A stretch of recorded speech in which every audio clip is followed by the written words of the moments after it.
আরো জোরে। নবীরা কি এমনি এমনি বসে বসে খাইছে? কঠিন পরিস্থিতিতেও নবীরা পরিশ্রম করে উপার্জন করা লেগেছে, ঠিক কিনা? সাইয়েদনা মারিয়াম আলাইহিস সালাম, যার নামে আল্লাহ তাআলা কোরআনে একটা সূরা দিলেন, উনি পৃথিবীতে এমন একজন মহিয়সী নারী, যেই নারীর গর্ভে, যেই নারীর পেটের ভেতরে স্বামীর স্পর্শ ছাড়া সন্তান দিয়েছে কে? সাইয়েদনা ঈসা আলাইহিস সালাম পেটে আসলেন। মারিয়াম আলাইহিস সালাম লজ্জা পেলেন।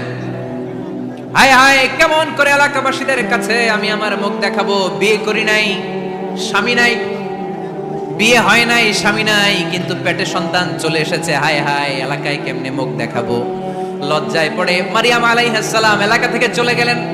কি অবাক করে কাণ্ড! বাচ্চা ভূমিষ্ঠ হওয়ার জন্য, বড় হওয়ার জন্য 6 মাস 7 মাস লাগে নাই, পেটে বাচ্চা আসার সাথে সাথে বাচ্চাটারে বড় করে দিয়েছে কে? সাইয়েদাতুনা মারিয়াম আলাইহিস সালাম এবার বসে বললেন,